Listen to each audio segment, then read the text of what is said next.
It's our pleasure to welcome Dr. Brian Wood to the program to present on implementing telehealth consultation for infectious diseases and HIV. We've reserved some after the presentation for questions and discussions, and have a few introduction and housekeeping slides before we jump into presentation. Dr. George? This educational activity is a project of TEXLA Telehealth Resource Center, a federally funded program with F. Murray Hall Rural and Community Health at UHSC and Well Ahead, Louisiana, with a generous support from Health Resources and Services Administration, or HRSA. CME Ethics credits is available for participants for this webinar, and the link to take the survey will be provided at the end of the presentation, as well as emailed to the attendees.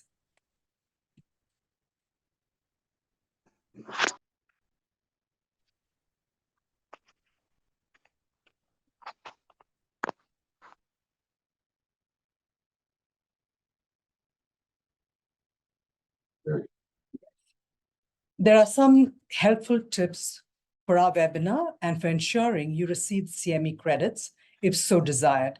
Please make sure everyone is muted, and please type any questions or comments you may have during the presentation in the chat box. Dr. Santos will now introduce our distinguished speaker. Absolutely. Thank you very much, Dr. George. And we also have a CNE units here as well. Dr. Wood is an associate professor of medicine in the Division of Allergy and Infectious Diseases at the University of Washington in Seattle, Washington. He serves as faculty trainer for Mountain West AIDS Education and Training Center and cares for patients with HIV at Seattle's Madison Clinic. He also serves as chair for the Infectious Disease Society of America's Telehealth and Emerging Technologies Working Group. He's the co-chair of University of Washington Digital Health Equity Collaborative Working Group, lead for the University of Washington Infectious Disease e-consult program, and the medical director for the university's HIV project, ECHO Regional Telehealth Program. We are very honored to have you with us, Dr. Wood, and we'll hand it over to you now. Thank you. Thanks so much. I'm really honored to be invited to be joining you from rainy, gray Seattle, and to make this connection. I've been a part of Project ECHO for a lot of years now. I have a lot of pride in Project ECHO and love these connections and collaborations. I'm gonna go ahead and share my screen here. And in addition, thanks Dr. Santos and your entire team for inviting me, for making this happen. Dr. Santos was reminding me that University of Washington and Texas are playing in a big game, I think on New Year's. So place your bets now. I will definitely be watching that game. But today we're going to talk about telehealth and telemedicine implementation, and I mean, really what has changed, which, as you know, has been dramatic, and the future possibilities. I would love to hear from you as well and hear your experience. I love an all teach, all learn format, which is really at the heart of Project ECHO. In addition, you know, December 1st was World AIDS Day. This is AIDS Awareness Month. I really want to recognize everyone who has worked tirelessly towards HIV prevention and care for now so many decades, and alert you that just on December 1, HIV Medicine Association and Ryan White Medical Providers Coalition sent out this alert on improving service delivery, which did call out telehealth as a really key part of delivering services and helping our patients with HIV and our patients who take PrEP stay connected to care. These are some things I'll talk about, the major updates in telehealth and telemedicine that came out of the pandemic, and a few different applications as they relate to ID and HIV. I will have a poll question for you, and again, would love to hear from you.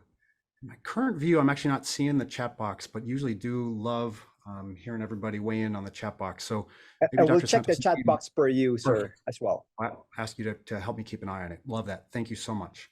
And to Laura and team, if you wouldn't mind helping launch this poll, I'd just love to hear from everybody. There's no right answer here. What's your biggest concern, biggest barrier with doing telemedicine visits? And let's focus on video visits here. We'll talk about audio only and telephone and that role, but video visits with your patients. What's the main reason you don't do more than you're doing now? I've given you, feels like quality of care will be lower, feels less personal. You're not feeling as comfortable with the technology. Your patients aren't generally comfortable with the technology. concerns about coding, billing, and reimbursement. The workflow is just too onerous, takes too much time, or something else. If there's something I didn't think of, please weigh in there and let us know, perhaps in the chat box, what your biggest concern or barrier is. Why don't we give that a few seconds for everyone to weigh in? No right answer. Please just give your opinion.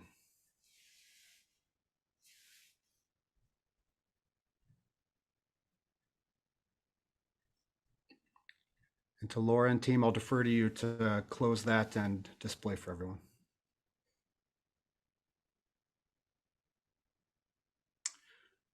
And again, thank you. About 11% feel like quality of care will be lower. 44%, my patients don't have or are not comfortable with the technology. Huge issue. We'll talk more about that. Coding, billing, and reimbursement. Absolutely. Huge concern I hear about. And the workflow. It can be onerous. It can be difficult. Absolutely. I really appreciate everyone weighing in. 11% here. I had to scroll down. Something else as well. If you're willing to put in the chat the something else, there's my chat box. In a rural area, connectivity isn't always good. Ashley, thanks so much. Absolutely, the connectivity piece. We will come back to all of those. Again, I really appreciate you weighing in there. These are things I have experienced, thought about as well. And I really think we need to be conscientious about and address as we move forward. One of my biggest messages today is if you are not doing telemedicine, you absolutely can. You can get paid for it. You can get reimbursed by it. You can get reimbursed for it. If there are reasons you're not doing more telemedicine than you are now, barriers that can be addressed, I'd love to hear more about that too. Why are we even talking about this? There has been a lot of data in recent years about the shortage of HIV practitioners, about the shortage of ID specialists, and the need to better reach patients where they are at. Thanks very much for putting the link in there as well. This was a study, 14 states in the South using Medicaid claims data that looked at distribution and access to HIV clinicians. They defined HIV experienced clinicians as having submitted at least 10 Medicaid claims for a person living with HIV. It's a pretty conservative estimate of an HIV experienced clinicians. But the point is that clinicians are few and far between, and especially in rural areas, access to HIV experienced clinicians is quite limited. This study used Medicare claims data to look at ID, specialty expertise, and access, and again found that in significant swaths of the country, access to infectious disease physicians is extremely limited. They also called out that telehealth is a really key tool for improving access. I think the other piece of this is trying to expand access to not only MDDO practitioners, but to advanced practitioners, to pharmacists, to anyone who can help with ID and HIV issues, including PrEP. Another piece of this to me is Project Echo. This is a map we've used for our local Project Echo, which covers about 10 states in the Pacific Northwest. We absolutely experience the same thing, that access in a lot of the rural communities is really limited. So helping to improve workforce capacity, helping providers, especially in rural areas, feel confident taking care of HIV, prescribing ART and PrEP, helping engender local care champions who can spread the word, spread new guidelines, spread new tools, spread new resources, I think is really key. I'm not going to talk a lot about Project Echo today. I think you're familiar, but I have a lot of pride for Project Echo. I got involved in it back in 2012 and have helped local programs grow. These are our current programs at University of Washington, and we have a couple more in the works. But I'm not going to focus on this. I'm going to focus on telemedicine. I've had the honor of being part of IDSA's team that was tasked with supporting telehealth and telehealth policy. And if you work in ID or in HIV care in any capacity, I want you to know that IDSA and HIV Medicine Association absolutely support the use of telemedicine and telehealth. We'll talk a little more about those terms. They're used so interchangeably as they relate to ID care, HIV care, and HIV prevention. So the terminology, telehealth is a broad umbrella term. Again, some of these end up being used interchangeably, but I think of telehealth as the largest umbrella. And within that, there are synchronous modalities, such as video visits. When I talk about telemedicine, I'm usually trying to encourage video visits, but we'll talk about how important telephone-only visits are as a backup. There also are remote monitoring, there's patient-generated health data, there's a lot of other things that could be considered synchronous or sometimes are included in a hybrid model. And then the asynchronous modalities include the store and forward, EHR communications, non-synchronous review of imaging, electronic consults, which we'll talk about, e-visits and others. The bottom are some examples of our direct clinician to patient telemedicine programs. TelePrep on the left. This is one of our HIV PrEP clinicians, not connecting with a patient, but connecting with a PrEP navigator who was there locally to help the patient when they arrived, and one of our teleburns specialists. Simply as some examples. Again, I want to emphasize that if you are not doing telemedicine right now, you can. I would never say that every visit should be by telemedicine, but I do think this is a really important option to offer to our patients. Again, on terminology and modalities, this was a nice paper that came out early in the pandemic from Lee Schwam, who's head of digital health at Yale. And this is another way to think about it. I like the way they divide it into real-time or synchronous, store and forward, or hybrid, and then the way they consider whether the telehealth visits are clinician to patient, clinician to clinician, like Project Echo, or now with so much machine learning, with the Internet of Things and so many devices connected to the internet and generating data, we can also think about machine to patient or machine to clinician modalities. Now, it is fascinating to me that the single biggest disruptor, the single biggest facilitator of telemedicine was not new technology, it was not new research, it was the COVID pandemic. I'm sure you can identify with what happened early in those early months of the pandemic and how much work it took to keep patients connected, to implement options that would help people to receive their care from wherever they were without using public transportation, without sitting in the waiting room. It was so dramatic. It was like it shifted overnight. All these changes that we've been pushing for, frankly, for years, happened almost overnight. And now I think the field is sort of figuring out where we stabilize, where we level out, and I'll talk a bit more about that.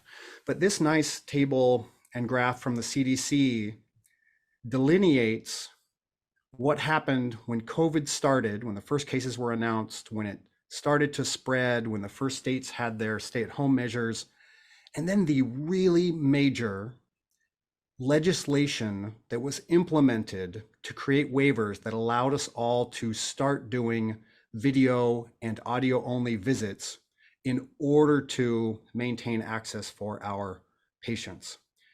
We've looked at telemedicine video and audio visits here across the University of Washington system. Usage certainly has varied with the intensity of the pandemic. We have leveled out somewhere around 20% of all of our visits. Overall, are video or audio only. It depends on the clinic though. Some are doing more. The Ryan White clinic where I practice and do primary care for HIV is less than this. It's more like 10% of visits. I'd be really fascinated to hear from you what proportion of your visits are currently by video or audio. If you're willing to just type in the chat box, no poll here, but if you're willing to share, could be 0, could be 100%. I imagine a lot are somewhere in the middle. If you're willing to share, please do.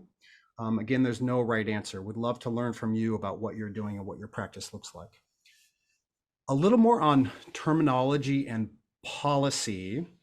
This has evolved dramatically and frankly has been a lot of work to keep up with.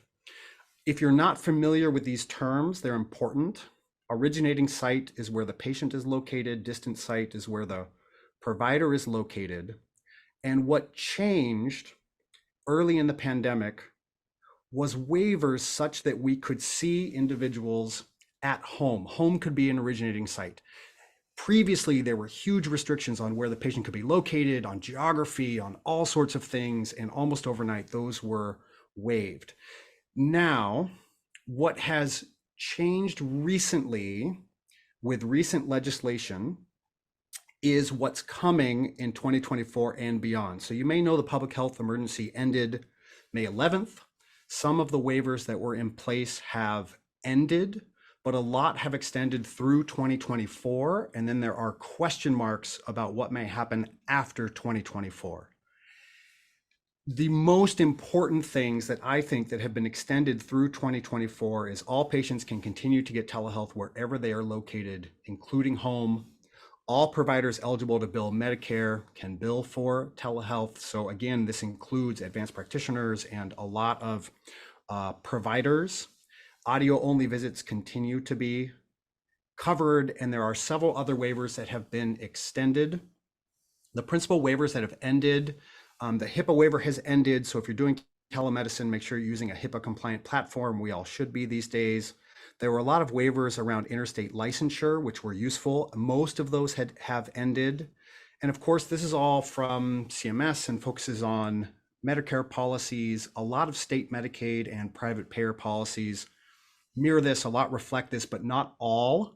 Of course, it's never going to be as simple that every payer, requires the same things and the same coding and the same billing for telehealth. But as a general overview, CMS really has extended some of the key things through 2024, and then we are going to need to see new major legislation in 2024 to hopefully extend and make some of these changes permanent. And that's one of the things we've been advocating for at IDSA. We've really been pushing for some of these things to be made permanent. If you have questions about this, let me know. But again, the key thing is patients can still be seen at home by telemedicine in 2024. There's going to be some shifts in how we bill for that, but CMS will continue to provide the non-facility fee, and we can still do that. That is the punchline. The coding and billing is confusing. Reach out to your coding and billing department if you have issues getting reimbursed for telemedicine, but you should be able to be reimbursed. These are resources that I have found helpful. And I won't go into a lot of detail, but I did look at this resource that gives a nice description of state policies and requirements. You can, there's the link, thank you, in the chat box and at the bottom. And so this is a state level resource. I looked at Texas and there's some nice summaries. So I put this out to you as a tool to review. Let's talk about telemedicine in general. Again, I'd love to hear your experience, your opinion thus far on the pros and cons. I think there are a lot of advantages. I'm going to give you some opinion here and a little bit of data. I think there are a lot of advantages. I think it should remain an option.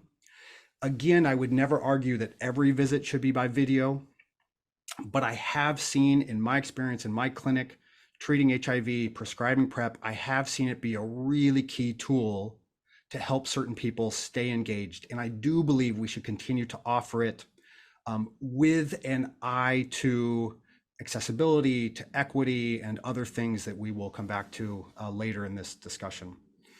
Clearly, there are benefits for reduced exposure to public transportation, waiting rooms, and things like that, and we learned that in the pandemic. But definitely, I think that for a lot of people, offering video and audio visits reduces access barriers, as you can see here. I've also, as a clinician, I don't know about you, had some really interesting visits where I've seen where a person lives and I had no idea before. I've asked them to show me where they keep their prescription meds, and I've seen just piles of bottles on tables, and it can be really insightful. There's a bit of an akin to a home visit. And I've seen some really, I guess insightful is the word that comes to mind. I've had some really good insights into people's home living and management of meds and things like that. I've also seen people who join walking around downtown because they don't have a home. I've had people join from the corner of the shelter. I've had people join from the car in their parking lot because they don't want to talk about their medical problems at work. I think there are access and privacy issues as well, which we can't ignore. And I'd love to hear your experience as well. It has been documented that patients have high satisfaction with telemedicine, that it reduces costs for patients. I've put some resources at the bottom, some references. I also keep seeing publications about how offering telemedicine reduces no-show rates. That has not necessarily been our experience, but I'd love to hear yours. Does offering video and telephone visits reduce no-shows in your clinic? For us, we are still looking at this data. It doesn't seem anecdotally like it's reduced no-shows. The one thing we do see is what I call failed video visits. A person schedules a video visit, they try and they just don't have the bandwidth. The audio isn't there, the video isn't there, and we have to convert to a phone visit. I think phone is a really key backup. And we're working really hard to reduce those numbers of failed video visits, to address those challenges, address those barriers, and I'll talk more about that. And that's one thing that I think we, as a community of practitioners and specialists trying to support telemedicine, need to address. If you're willing to write in the chat box your experience, again, what have you seen be the pros and cons of telemedicine in your clinic and your practice for your patients or clients? Would appreciate that, would love to learn from you. The concerns some of you brought up: quality of care, equity and access. CMS is most concerned with fraud and abuse. I haven't seen much of that, but I think the other concerns are things that we need to talk about. This is data from early in the pandemic that we looked at in our Ryan White HIV clinic. You can see April 2020, which was the start of our state stay-at-home measures. You can see the overall reduction in visits. You can see how much in-person visits went down. And then you can see, of the telemedicine visits, a sizable proportion were phone only. And again, I think this was a pretty common experience early on in the pandemic, that a lot of people wanted to stay connected by telemedicine, but people didn't have the technology, the bandwidth, the tech savvy, the comfort with the tools to stay connected by video. So audio only visits were a really key fallback, if you will, backup option. And I still see that for some individuals. Yesterday in clinic, I had a phone visit with someone who just wasn't comfortable with video. And we have also advocated through IDSA at the national level to maintain reimbursement for phone only visits. We try to get everyone on video. Quality of care, I think, certainly is higher with video than with audio only. But as a backup, I think audio only is really crucial. There are a lot of common challenges with telehealth and virtual healthcare in general. You all responded and highlighted some of these. The workflow can be challenging. Some providers, some patients just really don't want to do it and aren't comfortable with it. I've had some patients come in and say, look, I just don't want to do video visits. I'd rather come in. This is my only time I'm social and connect with people. I like coming into the clinic. And I've had a lot of other patients say, look, being able to stay connected by video or audio has really been critical for me. My patients who live far, my patients who live rurally, I've had a lot of people who have said, I really need this to remain an option to stay connected. Laura, thanks. I'm digesting your comment in the chat box. Laura offers, we were involved in a survey project 21-22 with Texas FQHCs and RHCs. Most of those that participated reported that no-show rates decreased to a large degree secondary to telemedicine visits. That's really interesting to me, and I think such an important point. And again, I think that maintaining telemedicine as an option is the most critical thing.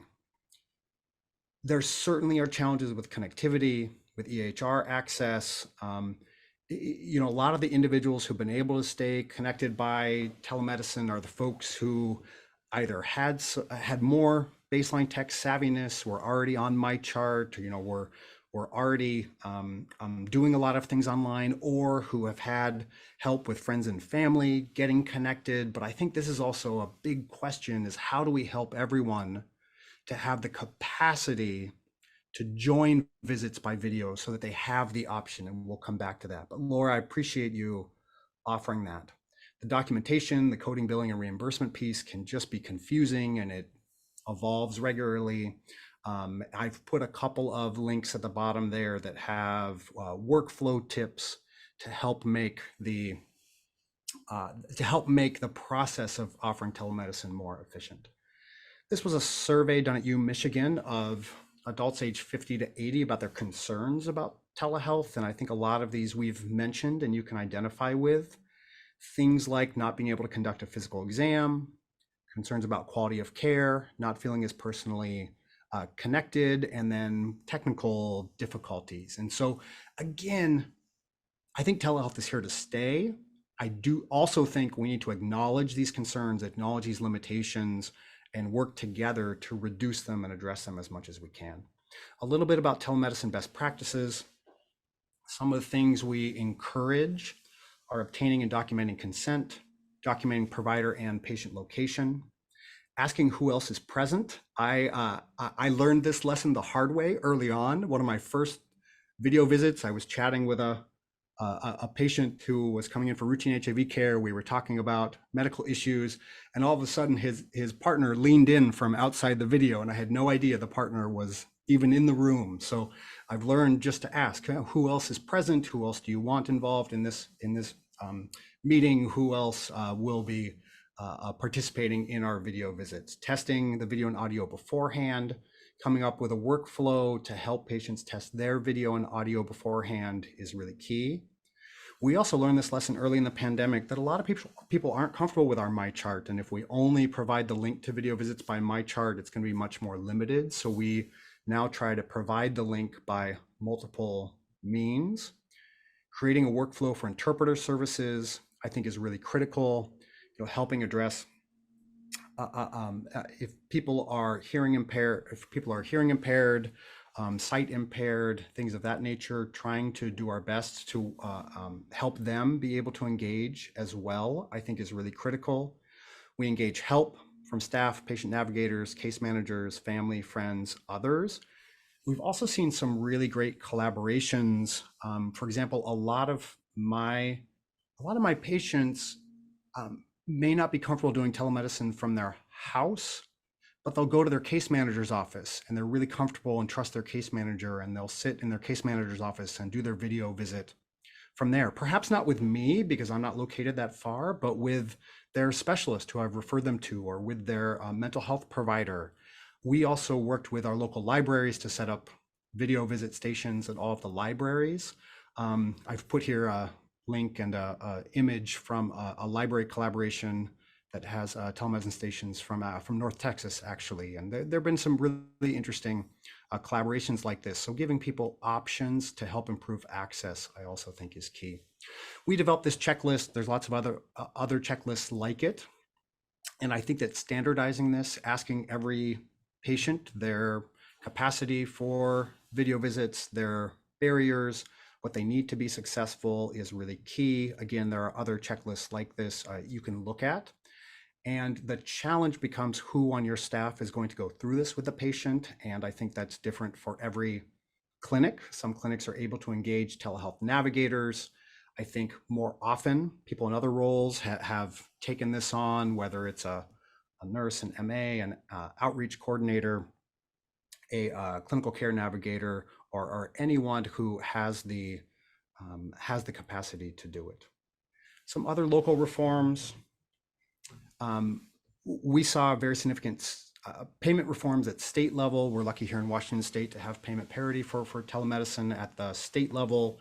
The state also saw the benefit, especially early in the pandemic, and offered statewide trainings, support to train digital health navigators, and contributions to Zoom licenses for clinics and clinicians. At the local level, we now have integrated Zoom into Epic. So we use HIPAA compliant Zoom for our video visits. Again, I don't think there's any one right platform for video visits. The key is making sure it's HIPAA compliant. I mentioned providing the link in multiple ways, offering trainings for staff and patients through simple instructions. We've worked hard to develop training materials in a variety of languages. For a while, we had medical student volunteers manning kiosks at the various clinics and the medical center to help people, help train patients how to get connected, help them download the right software, and help take them through practice sessions. Every ambulatory room now has a headset, and we've developed many community partnerships, which have been really critical. So there's lots of new realities. This cartoon offers a depiction of what is more or less reality, though we don't recommend this. I won't ask you to share whether you've ever joined a Zoom meeting like this, but reality is we all have nowadays.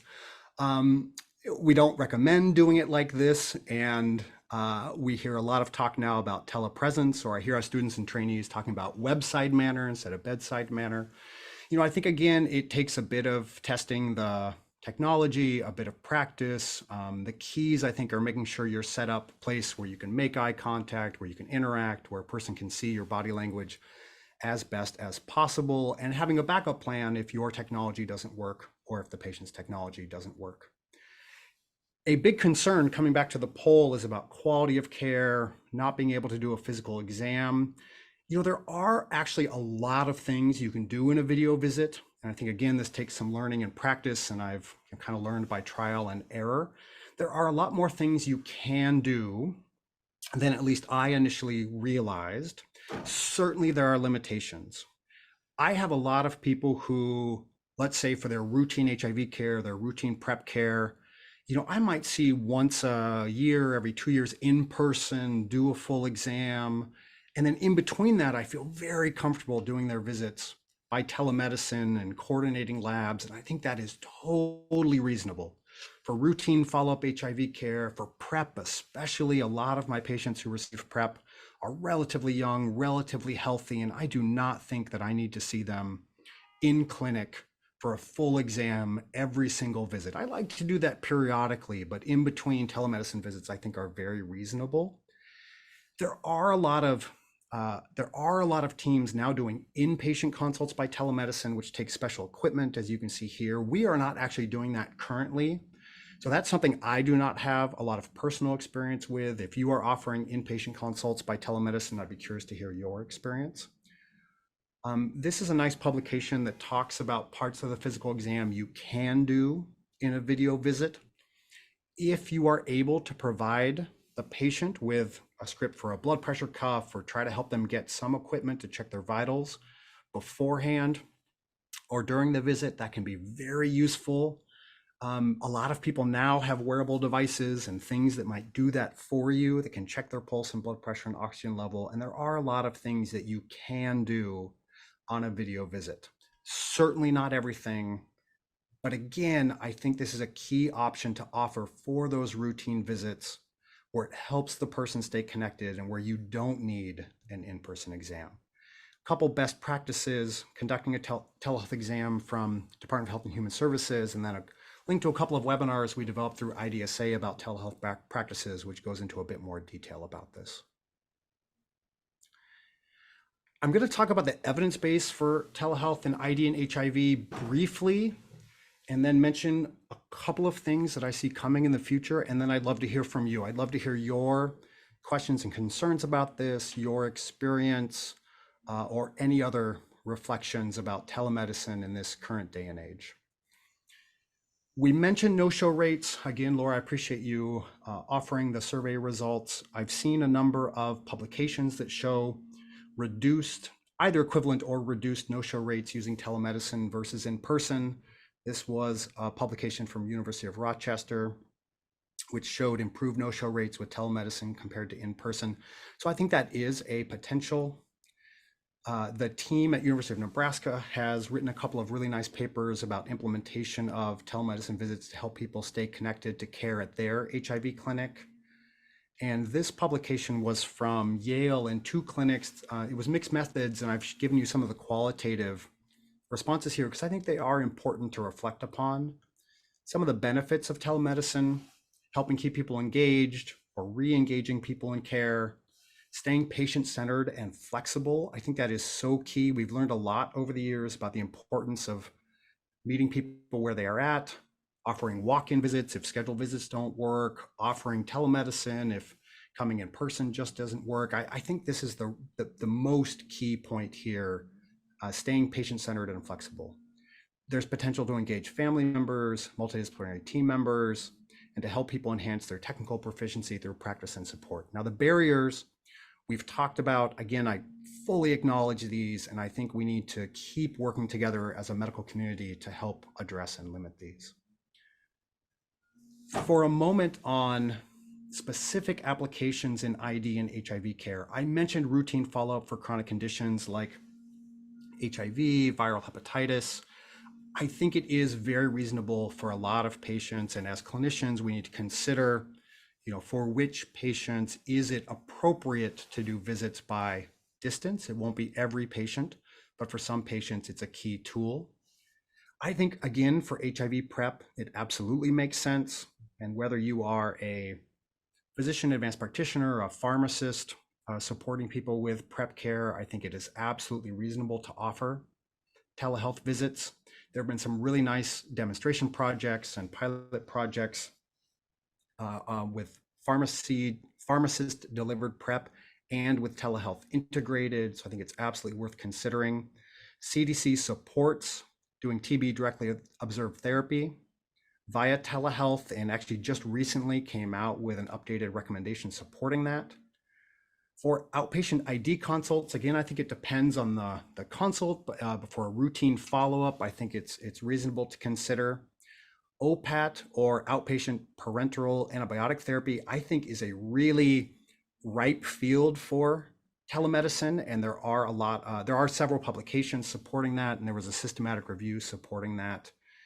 And then in the correction system, I think jail and prison telehealth to support HIV care and ID care is also an area in which there's a lot of potential, and there are growing experience. A colleague who sits in the office next to me has a really nice collaboration with our local jail, and she connects once per week with the RN at the jail and reviews cases of people with HIV in the jail, is available between meetings and can see people by telehealth. And I think it has become a really crucial way to improve the quality of care in our local jail system.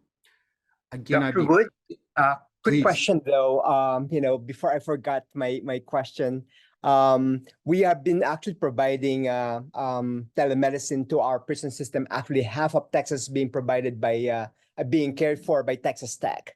And I think our university is really benefiting from that financially. Plus, the managed care system or the correctional management is also benefiting in a way that the cost will be lesser because of the telemedicine. My question though is regarding the other applications like the OPAT and the DOT. We have some PharmD, in the audience, and this. I know it improves delivery of care. However, does it get paid though, to have these programs?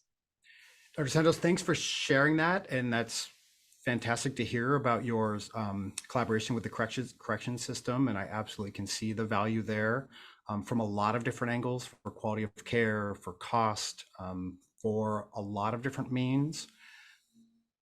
My experience with other practitioners providing telehealth, whether it's PharmDs or others, is yes, there are ways to bill. I think some of that might be state dependent though. So I'd put the question back out to the community, and for the PharmDs and others who are participating, I'd love to hear your experience. I think that one challenge is that so much of this is state dependent. And there are varying state regulations, for example, around pharmacists prescribing PrEP. Eric weighed in, it's very much state dependent. What I would say is that in a lot of areas, there are means to get reimbursed. There are means to bill and to get reimbursed. It may depend on the state where you are located. Eric, thanks for weighing in, and I'd be very curious to hear from others too. And Dr. Santos, maybe I can put the question back to you as the expert in the Texas experience and the regional experience.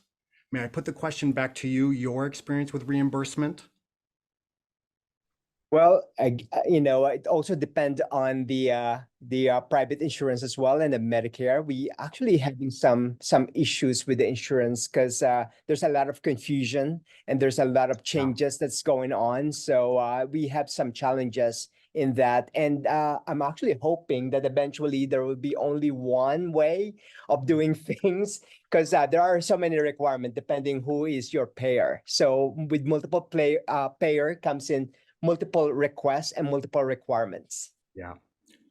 Point totally taken. Thank you for sharing that. The reimbursement piece is complicated. I wish, as you said, there were one way, there were, one system. I don't know if that's ever going to be reality, and things do shift regularly. They are changing just at the end of the calendar year again. So one, I think key point is knowing the resources for your state, having a good contact in your billing department who is up to date on these things, and knowing that you can get reimbursed, but it is going to depend on whether you are billing Medicare, Medicaid, or a private payer. Luckily, I think there are general trends, or I think there is a general trend for supporting and reimbursing for all of these modalities, but you're absolutely right. It is super confusing and difficult to stay on top of what's what. But Dr. Santos, thank you for letting me put the question back to you. I appreciate the discussion, and it's a discussion we should continue. Dr. Wood, one comment I will make as a pharmacist here, you're spot on that it is very much state dependent. Washington and Oregon has actually been pretty really at the forefront a lot with regards to some of the payment parity issues. They've done, I think pharmacists can do hormonal contraception and some other things as well. In Texas, we're getting there. We're not quite where we need to be, but it is with 50 states, we sort of have a patchwork of rules and regulations. We have this rule in Texas, for instance, that if PharmD is providing the same service, for instance, I'm usually in a family medicine clinic, but if we're providing a similar service, because we work as part of team-based care, seeing diabetes and hypertension, I actually don't do ID, but I certainly respect it. If we're doing the same type of services, that there's an insurance parity law, but to my knowledge, I don't know if anyone's successful yet in actually billing independent insurance companies because they still view us out of network. And so there's a lot of just administrative hurdles and a patchwork of rules and regulations that make this tough. But I think there is progress being made. I think ultimately it may come down to a national rule change at the Congress level. It's simply because the pharmacists were not included as a healthcare provider in the Social Security Act. So we're not healthcare providers technically, and that's why CMS views it that way. And so we have to get a little creative in how we bill for those services. And at the state level, it can vary. So sorry for the long-winded response, but it is a very complicated issue. Eric, the response is much appreciated. Thank you for sharing the experience and the insights. It also strikes me as an area in which we need advocacy for new policies, for support for the things you're describing. I'm glad to hear there is progress. I think you're absolutely right. It's state dependent. We're lucky here in Washington state to have support for things like pharmacists prescribing HIV PrEP, but I know that's not true everywhere. As an aside, one of the things we have in mind to do for the future is create a collaborative practice, a Project Echo type program, if you will, for pharmacists who want to prescribe PrEP to help discuss and address barriers. But I think the biggest point I'm hearing is that know your state policies, have a good contact to stay up to date on that, and continue to advocate for change. I'm actually a little bit appalled knowing that they are not considered as provider, Right. and Totally I agree. cannot even function in my ICU without my PharmD. My pharmacist colleagues are on speed dial. Always. So I 100% agree and appreciate the points. Agree with the point that we need clear systems and long-term legislative changes to help support things like pharmacist prescribing and pharmacist billing. This is such a great discussion. I mean, that could be an entire discussion in and of itself. I was going to mention the local colleague has given it's a 25-minute talk from one of our prior Project Echo sessions on her local jail telehealth program. Sounds like you have a lot of experience as well. I just want to mention some of the data and support for inpatient ID consults by telemedicine. Again, this is an area in which I do not have a lot of personal experience, but we are discussing this. There is support for high quality of care by inpatient telemedicine consult. This study from Pittsburgh. There also are studies from Maryland. This was an interesting study where during 3 months where there was no option for in-person ID for various reasons, an outside ID specialist provided ID consults via telemedicine, and they had very good outcomes. We are discussing this locally and in discussions with our critical access hospitals to help provide inpatient ID consults to those critical access hospitals, though frankly, our biggest telehealth support for inpatient ID and for stewardship is through Project Echo. We have a very robust antimicrobial stewardship Echo program here that connects something like 80 critical access hospitals and provides input from ID specialists, pharmacists, laboratorians, and others to help address stewardship. There's a lot of support for stewardship via telehealth and via Project Echo these days as well. Briefly on e-consults. So these are electronic consults. So this is a store and forward or asynchronous modality. So this is the concept that a practitioner, often a primary care provider, though not always, can send a non-urgent consult to a specialist. The specialist can spend time reviewing the chart and then respond. In our system, we set an expectation the specialist responds within 3 days. We're usually pretty good at that. And both the requesting and responding specialist receive RVUs for that work. It's been an interesting experience. We did review and publish our early experience in doing this for ID. A lot of the e-consults could be responded to electronically. There were a few that were declined for various reasons, and some were just too complicated and converted to in-person visits. Our rate of converting to in-person has gone down over time. This was the early experience. And specialists tend to spend 11 to 20 minutes on each consult. That has remained consistent. We just were curious to look at the most common questions asked, and these are some of the things that came up frequently. Interpretation of syphilis serologies comes up a lot. Interpretation of that quantiferon result comes up a lot. UTIs, skin and soft tissue infections, and other things come up a fair amount. You can bill, and we do bill for electronic consults. So I just wanted to mention it, but I'm not going to talk about it in more detail unless there's questions or comments about it. Glancing at the time, perfect. I'm going to talk a little bit about the future and then hopefully have about 10 minutes for questions, discussion, and other reflections. So I was just thinking about what else is rapidly changing, and each of these could be their own talk. There's a lot lately about remote patient monitoring. We had some money from the state and a pilot project early in the pandemic to pair telemedicine visits with home blood pressure monitoring, and I think things like that can be really useful.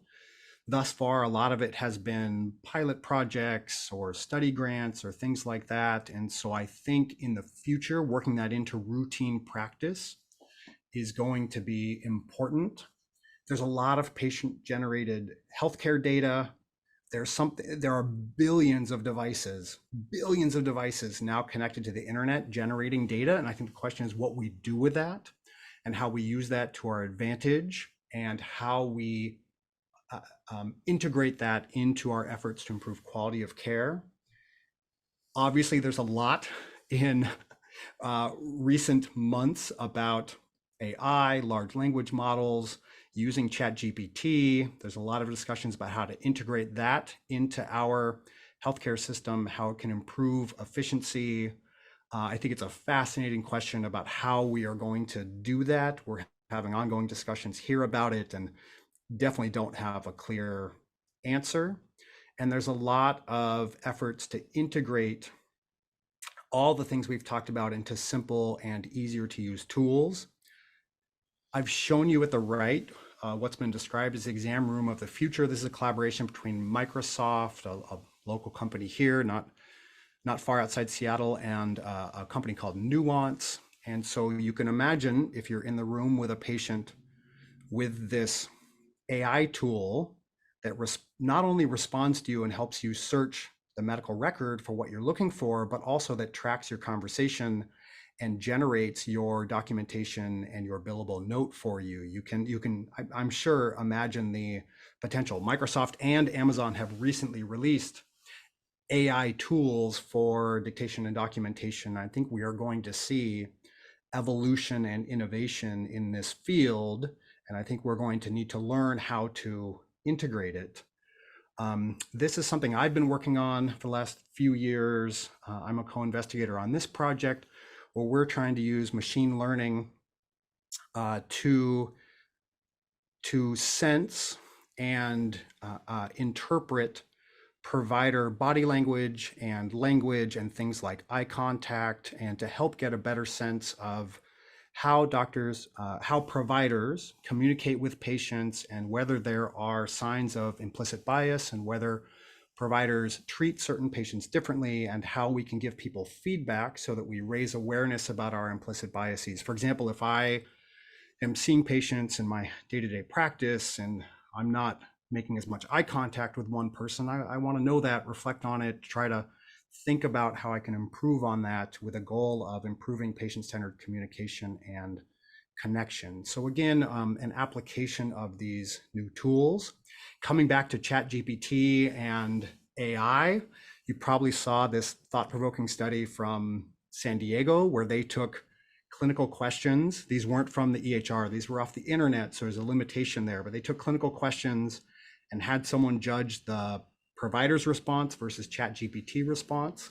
And the ChatGPT responses were deemed to be at least as good and at least, if not more, empathetic, which I think is fascinating. Again, there's some limitations here, but how are we going to integrate these new tools to improve both quality of care and hopefully efficiencies and cost of care? And then finally, I want to just reflect on the equity issue for another moment, because I think this is so important. And if you think about what it takes for a successful video visit and what have been described as social determinants of digital health, there's a lot that's needed. It's not only a device, and giving people devices does not go that far. Reliable broadband internet is a luxury, and there are a lot of people in this country who do not have that. And this is not a problem limited to medicine. The image at the bottom is from just a news channel, but described how early in the pandemic, children were having trouble accessing their virtual school and staying connected to school and classes. And it wasn't an issue of devices, it was an issue of broadband internet. This issue was solved by giving the family a mobile hotspot for broadband internet at home. So broadband is really key. In addition, an individual needs to be comfortable with the platforms we are using. This is especially difficult for individuals who, let me say that differently. In my experience, I have a lot of people in my clinic who are new immigrants to the country, who are trying to navigate the healthcare system, for whom English is a second language, and trying to then ask them to navigate a telemedicine platform is a huge ask, and there's a lot of support needed. And I think these are things that we really need to consider. Privacy also, again, is a luxury. I've seen people by telemedicine, I mentioned this, connecting from their car, from their bathroom, because they don't want their housemates to hear the conversation, from walking around the street, from other places. Privacy is a luxury as well. And a lot of people need social support to get connected. So coming back to commitments for the future, I think keeping an eye to equity, to access, to helping address these things, to collaborations that help us create tools that allow everyone to stay connected, I think is really critical. Here at University of Washington, we have a digital health equity work group, involves individuals involved in clinical work and policy and QI, in operations and research. And so we try to keep a lens to equity as it relates to each of these new telehealth innovations and new programs being implemented. So to conclude, telehealth is here to stay. The evidence base in ID, HIV care, and PrEP is growing rapidly. In my opinion, we should embrace the future, focus on implementing these modalities, focus on implementing them in a high quality manner and supporting equitable access. As was said, I think we need permanent policy changes, simpler systems for the billing, coding, and reimbursement, partnerships with the private sector and with government entities to help support these efforts. And a colleague at IDSA said this month, and it stuck with me: telehealth is public health. Telehealth is helping maintain access to care, and is a key public health measure. But I'll stop with that. Look at how I'm doing with time. Only 5 minutes left, a little less than I planned, but I'll stop my share and would love to hear your questions, comments, and reflections. Well, thank you very much, Dr. Wood. That is actually a great presentation, and I have so many questions. Unfortunately, we only have 5 minutes. So, Dr. George, any question for Dr. Wood? Yes, thanks, Dr. Wood, for excellent talk. I have two questions. HIV is not an isolated condition. It comes with other co-conditions like syphilis and tuberculosis. So how do you track? Now I've heard that there's a surgeons of syphilis. And how do you track these surgeons of other diseases if you are doing a telemonitoring, telemedicine? That's one of my questions. And is there any data regarding the compliance of patients who are being treated with on these chronic conditions? So I'd like to know your view on that. Yeah, thanks, Dr. George. Such fantastic questions. And what that brings to my mind is the challenge if I am seeing someone, whether it's for HIV or PrEP or HIV prevention, if I'm seeing them by telemedicine, and making sure we get those routine labs, making sure we get those syphilis serologies, making sure we get the, with every 3-month STI testing. And I have found that to be a challenge in my clinic. Often people connect, but then we've got to work together on a plan for them to get all of those routine labs so we don't miss the syphilis and things like that. So sometimes that involves connecting with a person by video and then them coming in at a separate time or going to a local lab, or there are a number of really interesting projects these days that are pairing telemedicine with home monitoring for those conditions you mentioned. So for example, with prescription of HIV pre-exposure prophylaxis, pairing that with regular home testing for HIV screening, for syphilis, for chlamydia and gonorrhea. That is not in widespread use yet, but I think that is the way the field is going, and that is what we are going to see more of. And the key take-home message for everyone, I think, is that if you are seeing somebody by video, let's say for HIV follow-up, to make sure you talk with the patient about a plan for getting their routine labs so none of those things are missed. To the second question about the data, I think that is an area ripe for research. What are the best means for making sure we keep people connected in a way that allows them to get those routine labs and make sure we don't miss things like that? I haven't seen a ton to date, but there are some really interesting projects. There's one called PrEP at Home out of Emory in Atlanta, again, that's pairing telemedicine for HIV PrEP with home screening. And I think we're going to learn a lot more in the near future. So thank you for the question and stay tuned for more. Those who have questions, you could put it on your chat box, but I have two questions, Dr. Wood. What are the things you're doing to promote equity in telemedicine? Because sometimes you cannot even log on without putting an insurance, and most of the people that we're taking care of have no insurance. And, like they don't have broadband, they don't have a iPhone or computer. So what are the things you're doing to kind of, equalize the level field for access? And number two, are there any AI things going on? Like I'm going to prescribe a medications, essentially telling me, well, that there's a high resistance for Levaquin or for Cipro or something like that. These are the recommended, antibiotics for those certain medications. These are for in hospital. Dr. Santos, thank you. So important. I think either of those could be like a full talk, but for access and equity, a couple practical things that come to mind. One is just not assuming whether a person can or cannot connect by telemedicine. The other thing I've come across is, this sort of mindset, well, this person's older, they're not going to want telemedicine, or this person, English isn't their first language, they're not going to want to connect by video. And I don't think that's always true. So one is, I think for all of us, myself included, just not making assumptions, asking everyone their capacity to connect, asking everyone their eagerness to connect, and really treating everyone the same as we assess their ability to do visits by video. And then as a corollary, going through what people bring up as their barriers and trying to find solutions to help them. And that might be working with a a health navigator. It might be setting up a time with someone else in the clinic who can go through and help them. It might be engaging a family member or some other support system to really help make sure that they are ready for video visits if they want them. So that's the practical thing that comes to my mind in terms of equity. Again, it's not all about giving people devices. It's about assessing all the barriers, and I think doing that for every single person.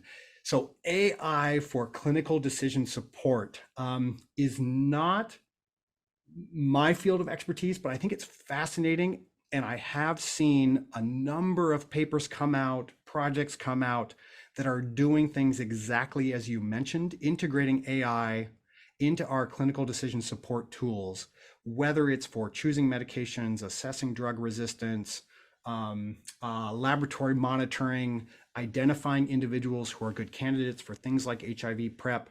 I think those things are absolutely coming. You may have more knowledge of those than I do. If you do, please, I'd love to hear from you as well. I think it's another field in which we are going to see huge strides in the coming years. Thank you for this great presentation, Dr. Wood. To the audience, don't forget to fill out your session evaluation survey to obtain the CME credits. You can have access to the survey by scanning the QR code on the screen, or a link of a complete today's session will be emailed to all the participants as well. Doctor. Yeah, thank you again, Dr. Wood. And this is a fantastic discussion. I'm hoping we have more time, but unfortunately our time is up. And I would like to thank you, Dr. Stewart, our librarian. Our librarian is putting in all those, links in the chat box. So thank you, Daniel, for that. And we would like to present Dr. Wood with our, TRC challenge coin. We will mail it to you in Seattle, Dr. Wood. And again, thank you very much for your contribution to the expanding access to infectious disease care and knowledge through telemedicine. It is really wonderful to have you with us today. So that is the picture of our challenge coin. So you'll expect that in the mail very soon. Such an honor. Thank you, Dr. Santos. Thank you to the entire team. Thank you. Have a Happy good one. holidays. Yep. Happy holidays, everyone. You as well.